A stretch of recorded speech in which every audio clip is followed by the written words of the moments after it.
छात्रों, आज हम कक्षा 11वीं में अध्याय 9 संविधान एक जीवंत दस्तावेज इसके बारे में अध्ययन करेंगे।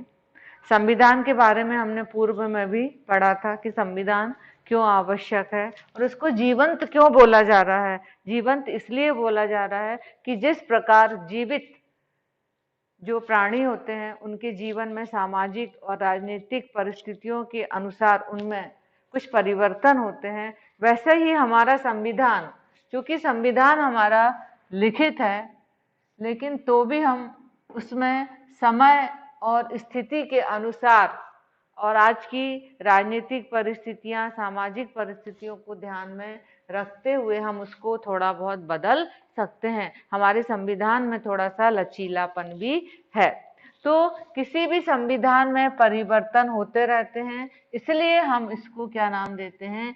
जीवंत संविधान। तो संविधान हमारा जो भारत का है उसमें कभी भी मूल रूप से परिवर्तन नहीं किया गया। कुछ अंशों में समय समय पर बदलाव होते हैं, कुछ भागों में, लेकिन पूरा संविधान का जो मूल ढांचा है वो कभी नहीं बदला गया। वैसे तो अपरिवर्तनीय नहीं होता है क्योंकि आवश्यकताएं समय समय पर, परिस्थितियां अलग अलग हो जाती हैं। तो भारतीय जो संविधान था उसको बनाने में संवैधानिक संशोधनों, संसदीय अधिनियम और न्यायिक फैसले, कार्यकारी आदेश और संविधान विशेषज्ञों की जो उन्होंने शुरू में जब बनाया था, उन्होंने उस समय कुछ वाद विवाद भी होते थे, उन्होंने आगे तक के समय को ध्यान में रखते हुए अपनी महत्वपूर्ण भूमिका का क्या किया? निर्वहन किया। उनको मालूम था कि आने वाली परिस्थितियों में संविधान में जो अभी लिखा जा रहा है कुछ परिवर्तन होगा। अभी हमारे जो अनुच्छेद है 368, ये बहुत महत्वपूर्ण अनुच्छेद है, तो इसमें हम संविधान में संशोधन कर सकते हैं, लेकिन संविधान में संशोधन आसानी से नहीं होता है। इसमें कुछ अंश ऐसे होते हैं, कुछ विषय ऐसे होते हैं जिसमें हम संशोधन सामान्य बहुमत से कर सकते हैं, लेकिन कुछ विषय ऐसे होते हैं उनको हमें संशोधन करने के लिए दो विशिष्ट विधियों का आवश्यकता होती है। आप आगे पढ़ेंगे। तो हमारे संविधान संशोधन के लिए जो हमारा राष्ट्रपति हैं देश के हमारे, उनके अनुमोदन स्वीकृति के लिए भेजा जाता है, लेकिन वैसे संसद को बहुत महत्वपूर्ण अधिकार प्रदान होते हैं। राष्ट्रपति को ये पुनर्विचार का अधिकार नहीं होता, लेकिन उनकी अनुमति के लिए भेजा जाता है। संविधान संशोधन में 2/3 बहुमत की हमें आवश्यकता होती है और कुछ अनुच्छेद में एक विशेष बहुमत की आवश्यकता होती है। उसमें राज्य की विधानसभा से भी हमें परामर्श लेना पड़ता है। तो मार्च 2019 तक हमारे भारतीय संविधान में 103, ये संख्या आपको याद करना, संविधानिक संशोधन किए जा चुके हैं और प्रथम जो संविधान में संशोधन हुआ था 1950 में हुआ था। आपको मालूम है कि हमारा संविधान 26 नवंबर 1949 को अंगीकृत किया गया था और लेकिन उसका जो लागू हुआ था वो 26 जनवरी 1950 से लागू हुआ था। तो संविधान एक जीवंत दस्तावेज है। जीवंत का हमने अर्थ बता दिया है कि उसमें जैसे जीवित व्यक्तियों में समय समय पर कुछ परिस्थितियों के अनुसार बदलाव होता है, वैसे ही हमारे संविधान में गतिशीलता, व्याख्याओं के खुलेपन और बदली परिस्थितियों के अनुसार परिवर्तनशीलता होती है। लोकतंत्र मतलब प्रजातंत्र में हमारे विचार समय समय पर विकसित होते रहते हैं और नए नियम बनते रहते हैं और हमें जो नियम है उनका विकास का द्वार खोलना है, तो हमें नागरिकों के बीच सम्मान का पात्र भी होता है। और इस प्रकार हम देखते हैं कि हमारी जो संसद है वो सर्वोच्च है और अधिकार उसी को है संशोधन करने का। और इस प्रकार लोकतंत्र में संसद देश की जनता का प्रतिनिधित्व करती है। तो हमारे जो संविधान में है उसमें कार्यपालिका और न्यायपालिका को वरीयता दी गई है, मुख्य स्थान दिया गया है। तो इस प्रकार संविधान सरकार के तीनों अंगों को शक्तियां प्रदान करता है और ये चाहता है कि संसद की जो सर्वोच्चता है वो बनी रहे। तो प्रजातंत्र में हम जनप्रतिनिधियों तक को ही शामिल नहीं करते हैं, बल्कि विकासशील संस्थाओं से ही हम उनको प्रमुखता देते हैं।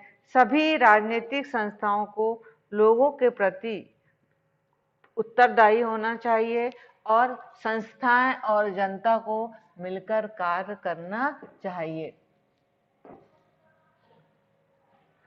तो जो 68 वर्ष हुए हमारे संविधान को क्रियान्वयन चालू होते हुए, तो आप देखेंगे कि इसमें हमको पढ़ना है भारत संविधान को समय की आवश्यकताओं के अनुरूप, मतलब उसको हम बदल सकते हैं, पूरा तो नहीं बदलेंगे, संशोधन, और हमारा मूल स्वरूप नहीं बदलना चाहिए। हम पहले भी बताया है, संशोधन होता है लेकिन उसका ढांचा नहीं बदलता।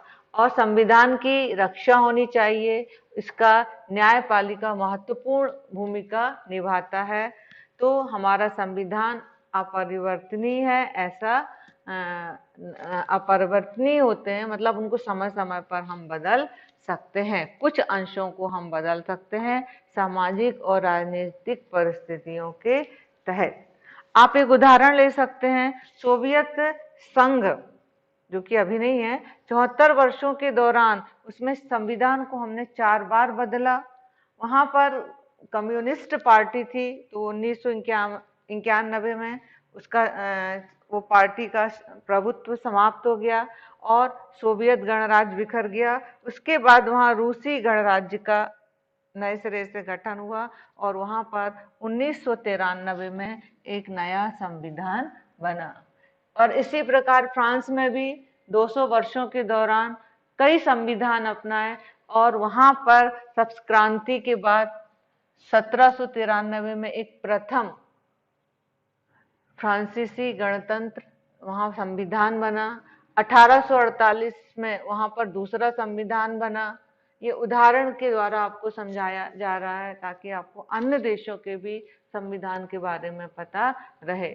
और तीसरा बना दूसरा 1875 में और उसके बाद 1946 में वहां चौथा संविधान बना नए सिरे से और 1958 में एक और संविधान 5वें गणतंत्र के रूप में बना। अब हम चलते हैं भारत की ओर। तो भारत में अभी होता है 26 नवंबर 1949 को, मतलब उसको अंगीकृत किया गया और ये 26 जनवरी 1950 को लागू किया गया। हम 26 जनवरी इसलिए मनाते हैं क्योंकि हमारे भारत देश का गणतंत्र दिवस इसलिए मनाते हैं क्योंकि हमारा संविधान इसी दिन से लागू हुआ। और अब तक 68 वर्ष बीत चुके हैं और ये संविधान हमारा बहुत अच्छा संविधान है।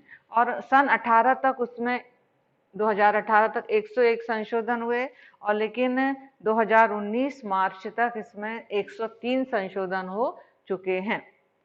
और संयुक्त राज्य अमेरिका का विश्व का सबसे पुराना लिखित संविधान है और इसमें 200 वर्ष में 27 बार संशोधन हुए।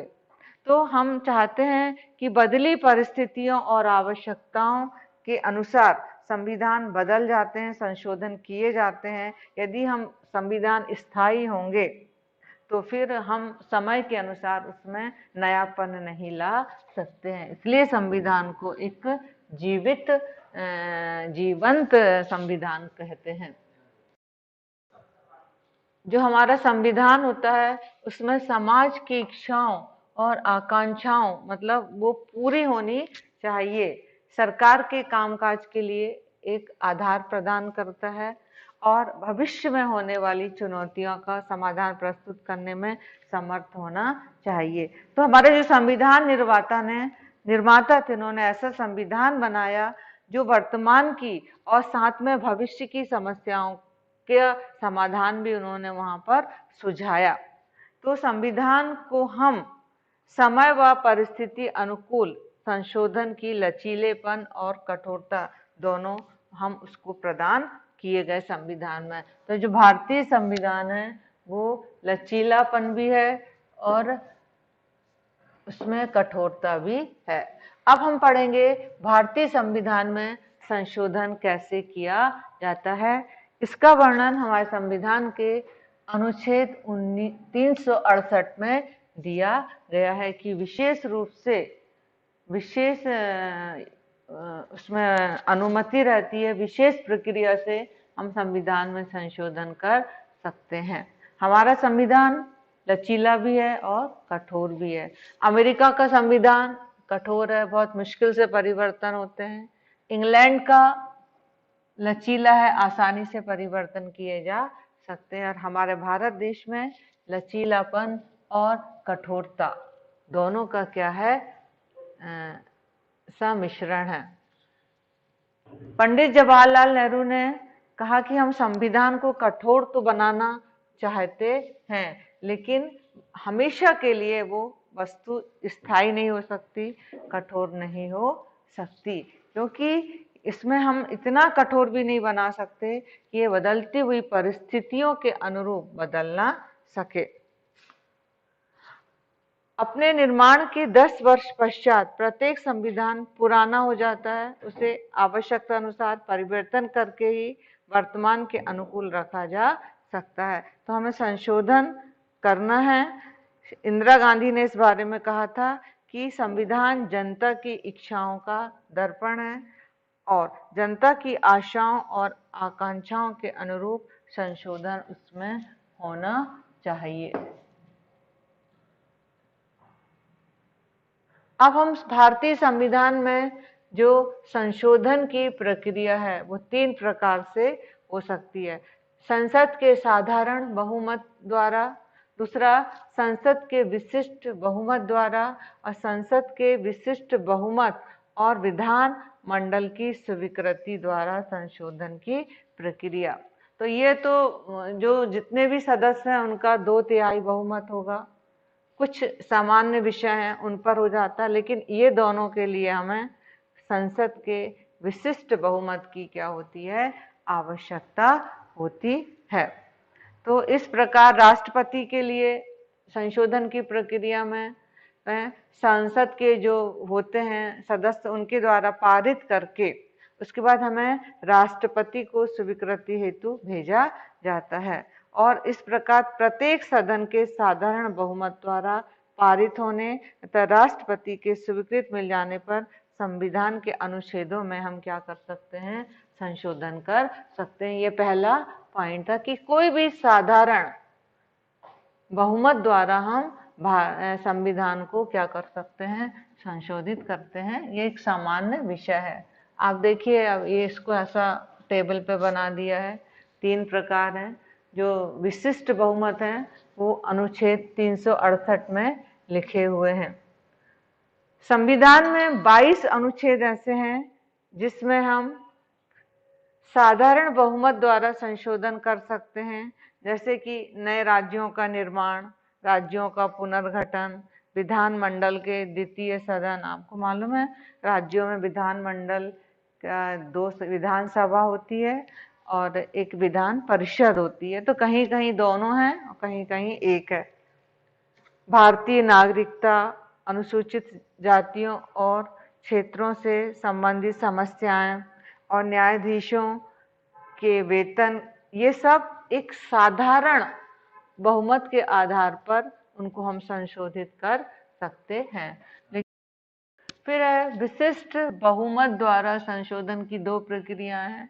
कुछ अनुच्छेद ऐसे होते हैं जिसमें विशिष्ट बहुमत की क्या होती है, आवश्यकता होती है।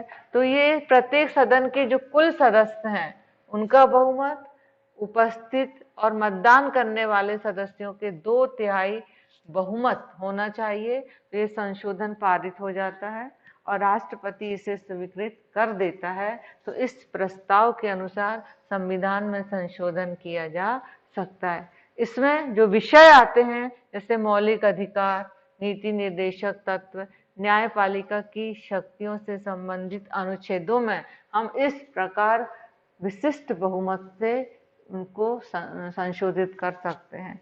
तीसरा, संसद के विशिष्ट बहुमत और राज्य विधानमंडलों की स्वीकृति द्वारा संशोधन की प्रक्रिया।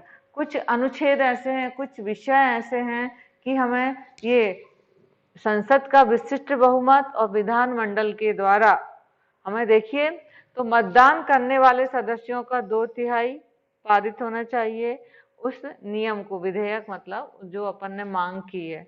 और राज्यों के कुल विधानमंडलों के कम से कम विधानमंडलों की स्वीकृति की क्या होती है, आधे विधानमंडलों की क्या होगी, स्वीकृति की आवश्यकता होती है। उसके बाद राष्ट्रपति की स्वीकृति मिल जाने से संविधान को हम क्या कर सकते हैं, संशोधित कर सकते हैं।